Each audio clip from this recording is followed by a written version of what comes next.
Muli po isang mapagpalang araw po sa ating lahat. Ako po si Brother Mike. Bakit po tayo kailangan dumaan o makaranas ng pagsubok?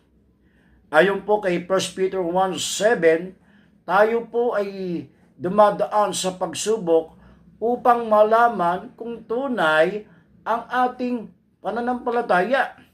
Halimbawa po si Abraham, siya po ay dumaan ng kanyang ihandog ang kanyang anak sa Diyos.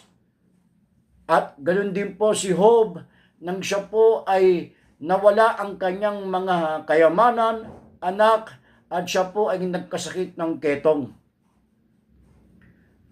Lahat ng yan ay mga pagsubok na kailangan dumaan ang isang lingkod ng Diyos o ang isang sumasampalataya sa Panginoon upang malaman kung tunay ang ating pananampalataya. Muli, ito po si Brother Mike. God bless.